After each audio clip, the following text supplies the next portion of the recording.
there are protocols as to how these things do unfold. I understand that. I get the point that once they are sent into a country, they are given definitions of what they are to do and what they're not supposed to do. But according to their mission,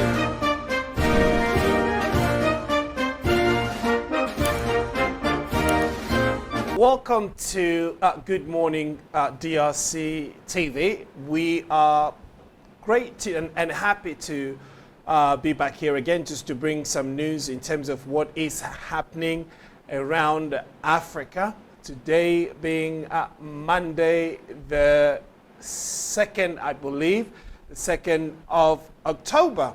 We're just very excited today to be able to share with you some information about what is happening in Africa. Today particularly, I want to focus on what is happening in the DRC, in the Democratic Republic of Congo.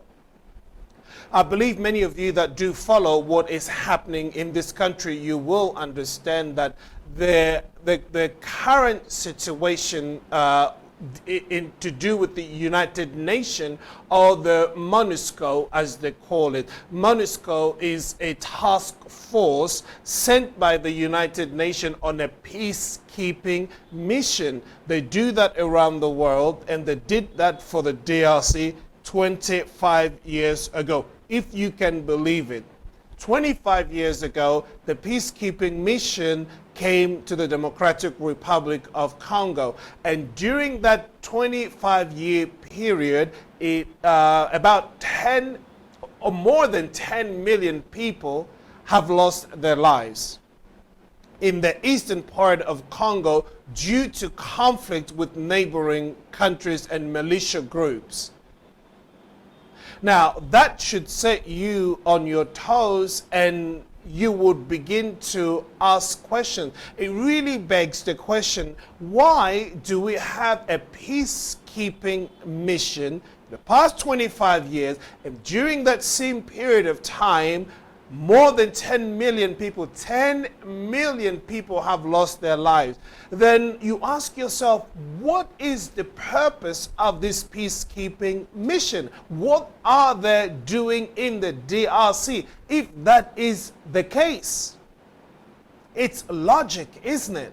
You're here to keep peace. You're here to maintain peace. You're here to protect the civilians. You're here. But why is it that over 10 million civilians have died? They've lost their lives.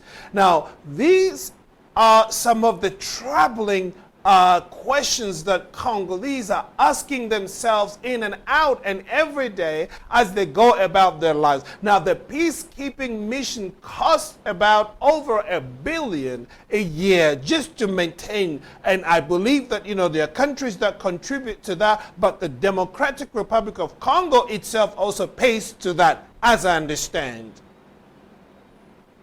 But there comes a point in life where you say enough is enough. In the assessment and in analyzing all that has transpired for the past 25 years, the Congolese people have come to the place where they're asking themselves, are these for us or for our adversary or our enemies? What is their mission? What are they doing? And we're talking about not 10, not 1,000, not 1,000 peacekeeping force, not 11, not 2,000, 20,000 personnel. 20,000 Monusco soldiers are here in the Democratic Republic of Congo. 20,000, that's a lot. That's the biggest peacekeeping mission in the entire world in the DRC for the past 25 years. Costs about $1 billion a year. Now, that's huge. But in the midst of all of that, 10 million people, over 10 million people have lost their lives. And there have been all this talk throughout all these years amounting to nothing. And at some point, there were allegations and proved right that even the Monusco personnel were actually involved in abuses in the eastern part of Congo, where they have also raped women in that part of the world. And that's terrible. Now, they've become business people here. They've become business people where they're dealing in all their mining and they are, they're looting. Basically, what's happened, as we've come to understand, is that the Monusco is not here to protect the people. The Monusco is here to protect the sites where the multinationals have their mining companies, sites and ground where they actually take the minerals. And that's what they do. That's what they protect. Now, if you are being killed, as it happened in the past, people being killed right outside the Monusco compound, they don't get involved.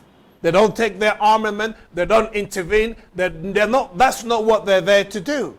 Now, given all this that have happened, the atrocity, the killing, the raping, the mutilating of children, men, women and children in the eastern part of the Congo, and we have not seen Monusco stand up and say, look, we're here to fight for the people. Now, you will understand that, of course, there are protocols as to how these things do unfold. I understand that. I get the point that once they are sent into a country, they are given definitions of what they are to do and what they're not supposed to do. But according to their mission, one of them was to be offensive here in the Democratic Republic of Congo. But then it changed and then it became like, just observing. Now that is something that bothers the Congolese. In the eastern part, as you know, people have died in the past, in recent years, because they were protesting of the fact that Monusco had to leave the Democratic of Congo. If you are not protecting the people, then why are you there? What are you doing there? It is really crazy to believe or to think that the people who are supposed to be protecting you are not protecting you, and yet you're going to keep them in your country and keep supporting, giving to this your contribution to an institution that barely does anything to protect you, but destroying even and stealing from the people of the country. And that's terrible. Look, the people have had enough of it, and this is the reason why we had recent unrest in that part of the world. And as I listen to Binto Keita, the lady who's speaking here, I'm surprised, I'm shocked. And they ask him, what, the question was raised, like, what have you done for the past 20 years?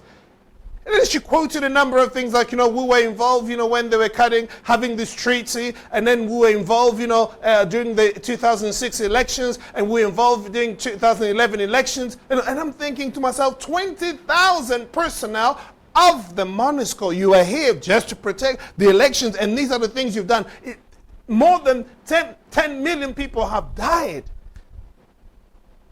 Now that is really, for me, it's that they failed their mission. And it's about time that they left the Democratic Republic of Congo. People just don't want them here anymore. And this is one of the reasons why they must leave, they must go. And you can tell from the way this lady is talking, is they don't want to leave. They don't want to leave the Democratic Republic of Congo. Now what they do and what they will do is that they will seek for opportunity to stay in this country as long as they can. But just to let you know that we've had enough of this in the Democratic Republic of Congo. We want them to pack and leave, get out of the country as soon as possible. Now, you understand there are protocols, how they're going to withdraw, and that will be in stages. But as far as Congolese are concerned, pack and get out and go.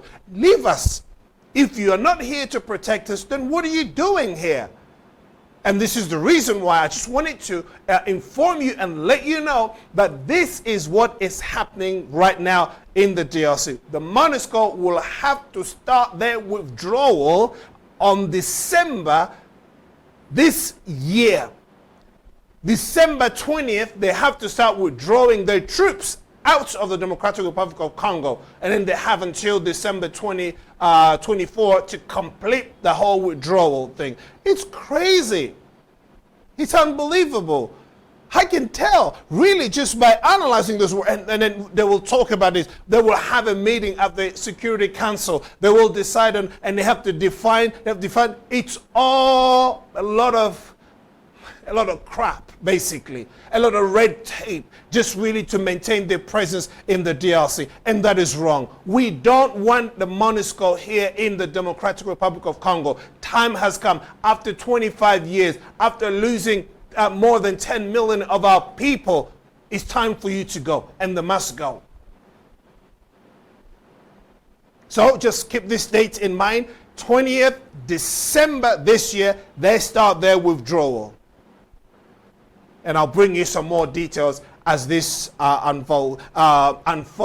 But I just wanted to let you know that this is what the lady is talking about this arrangement on how they're going to leave the Democratic Republic of Congo. They're no longer welcome here. The people don't want to see them anymore. People want them to go. Now, the Congolese army has actually and is stepping up the plate to take control and take responsibility of our own defense system. We have to protect ourselves. No one will protect the Democratic Republic of Congo. We have seen in recent years how the countries, how the people around us have all surrounded in order to come and take and loot in our country. We realize we are but alone. Only God can stand for us in this type of fight that we have to fight. I understand that our president is a strong person as it is. He said, look, we have to stand. We have to fight for ourselves. And this is what we're doing. We have a strong army. 40,000 new recruits that are being trained at the moment. Now we have access to weapons that now we can buy, and then we have training that is being given at a high level. So pretty soon we will have soldiers and military force that is ready for combat. That we do know, and we're getting ready for that. As a country, as a nation, for us to rise and to stand up, we have to do that. And this is what is actually happening. And we really thank our president, Felix Tshisekedi, for really taking the necessary steps to make sure that we have our own army taking care of our security and securing our borders and territory. We are very, very excited about that, and everyone is behind the president on this mission, and we will succeed. We will recover our territorial integrity, and our armed forces, our young men, our young women are standing to defend our nation, and this is what we want. I'll bring you more information. If you have not subscribed to our channel, please subscribe, share this link with other people, give us thumbs up and your comment so we can bring you appropriate content. Thank you very much for watching. Till next time, bye-bye.